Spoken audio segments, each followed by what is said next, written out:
Our next submitter is Edward Challies, is it? Challies? Yep, from Senior Lecturer, Water Policy and Management, Waterways Centre for Freshwater Management, University of Canterbury, Lincoln University, the nice combination. Thank you. Thanks a lot. And thank you very much for the opportunity to come and speak to the to this submission, which is on behalf of the Waterways Centre at University of Canterbury and Lincoln University, written in consultation with colleagues there, actually, all of who work on different aspects of freshwater management in rural and urban settings. Some of the rural work also impacts on Christchurch City, but the submission today is specifically focused on urban waterways and urban water infrastructure issues that we pulled out of the draft long-term plan. I'm a senior lecturer in the centre and focused not so much on the natural science of water contaminants and water chemistry, but on policy and governance. So that's where my expertise is. I wanted to just say that clearly there's a huge challenge that the council faces with repair and renewal of three waters infrastructure: wastewater, stormwater, drinking water, and we recognise that, the nature and magnitude of that challenge, and with infrastructure generally. But through this submission, just want to make a plea or a call for a balanced infrastructure plan, water infrastructure plan, alongside a considerable investment in community partnerships, and I'm going to elaborate a little bit on that. So when I say community partnership, I recognise, of course, that the council already works in partnership with many community groups. It's probably fair to say that's core business of the council, but I just want to suggest that with urban waterways and water infrastructure, this could be done in a more coordinated, strategically coordinated and better resourced way. So alongside the considerable investment in infrastructure, there's scope, I think, for a considerable investment in community partnerships, so in engagement with communities, households, businesses, however you access these people, schools at the neighbourhood scale, in urban catchments and sub-catchments, to raise awareness, build capacity, motivation, and tap into what's already there, actually, around urban waterways. Foster an understanding of how the stormwater system is connected to our waterways and so on, which never ceases to surprise me how little people realise the interconnectivities in the system. I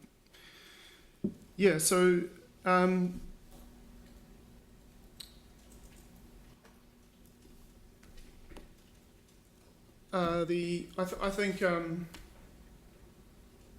that there's scope to there's already a proposal in the plan. It's actually rather buried in a service plan for Parks and Foreshore, but there's a proposal in the plan that could well meet this this objective, and I'll just come to that in a minute. But clearly there's a need to invest in repair and renewal of the water infrastructure, and particularly the proposal to defer wastewater works was concerning for us, and I think is possibly unwise. And so there's clearly a need to prioritise some areas of work and deprioritise others, but particularly given the sort of increasing susceptibility of the network to storm events and flood events, and the interconnectivities between the stormwater and the wastewater system, deferring wastewater works and allowing the network to deteriorate further into the future is clearly going to lead to more overflow incidents, more contamination of our rivers and so on. And I mean, this is acknowledged in the plan, and to some extent it's a calculated and deliberate decision or proposal, I should say, to defer this work. But I would just like to raise our concern with that idea. As the draft document, consultation document acknowledges, this will lead to more pollution incidents, higher costs into the future. So I think allowing it to deteriorate may also undermine progress in other areas, all the work that's going into stream care groups and around the waterways themselves, but also work that could be done to improve the the stormwater and drinking water infrastructure could be undermined if we neglect wastewater infrastructure. I just see it as one piece of a puzzle that if you just leave it out, you'll jeopardise good work being done elsewhere. So of course the need or the impetus for prioritising some work and deprioritising other areas of work is cost. Clearly it's really expensive, not only in terms of the capital cost of treating stormwater and so on, but in terms of the ongoing maintenance and repair costs. These are huge costs, as you all know. And because it's unlikely that council can actually meet this cost, there's a need to deprioritise some work. But I would argue that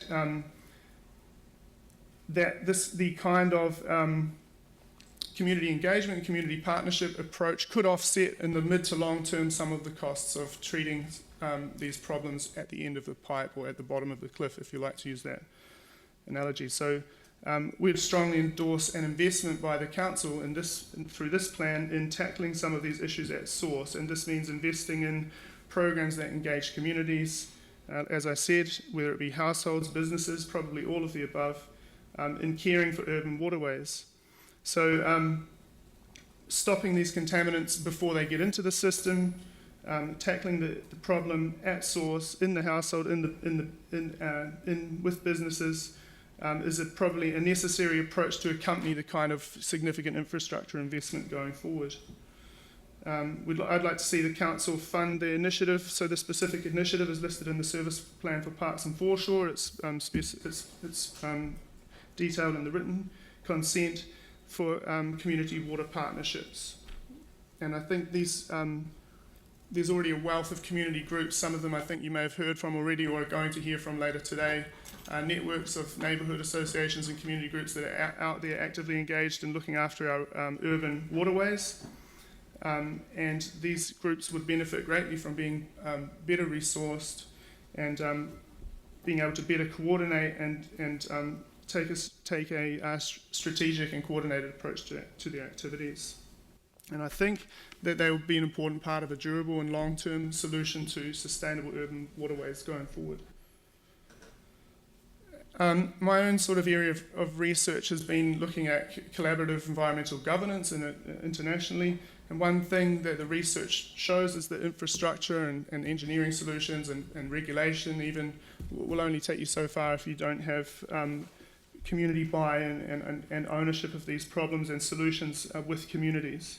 So enduring solutions to the problems that we face with stormwater and wastewater and urban waterways will be achieved, I think, with real solid engagement with communities. This needs to be resourced somehow, and it should be meaningful engagement.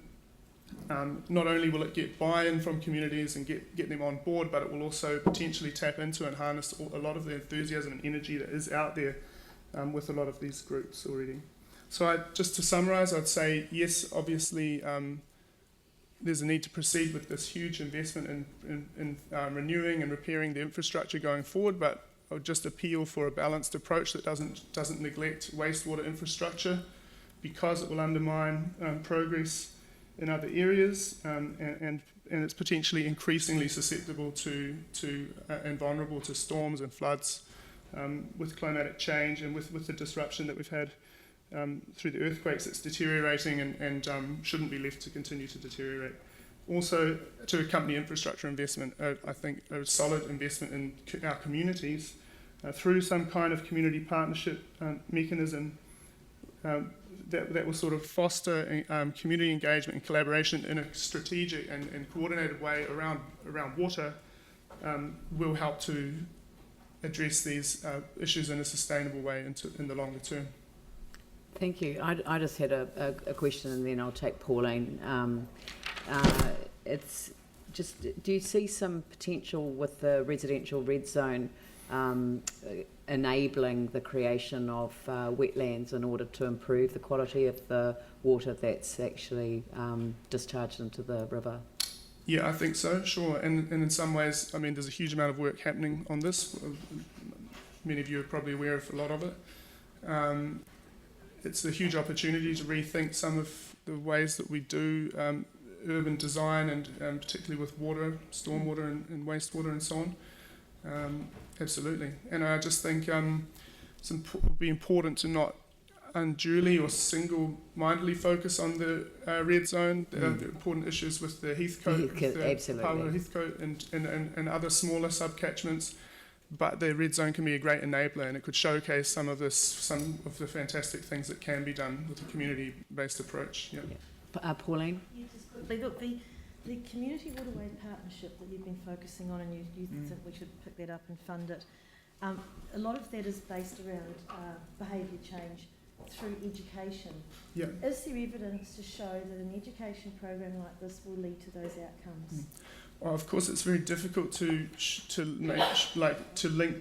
link things causally. So I think there's a lot of evidence to show that awareness raising, understanding in the community is a foundation for building their engagement and tackling these problems. It's not straightforward to say if we prepare this information pack for primary schools and send it out, we're going to measure an improved quality in the rivers in 5 years' time. So, as you'd appreciate, it's quite difficult to establish that. I mean, you have to do that really through through community engagement and through then essentially some kind of evaluation or research on how these partnerships have worked. But I think it has to work at the community scale, at the small scale.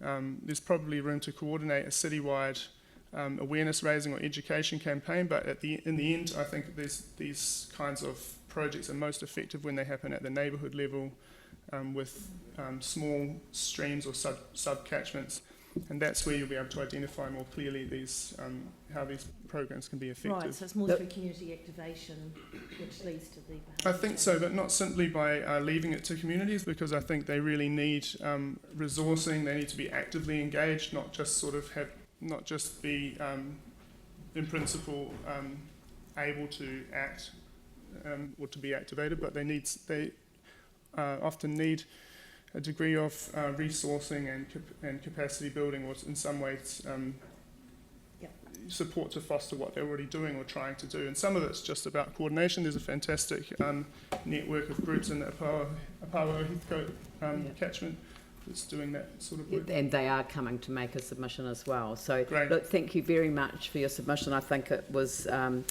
excellent example of the balance that we're seeking to achieve and the challenges that we face in doing that, and how one decision in one area can have a flow-on effect, and appropriately use of language, to another area if you don't take that on board. So look, thank you very much for your submission. It's very thoughtful and very helpful. Thanks. Thanks everyone. Thank you. Now, could I invite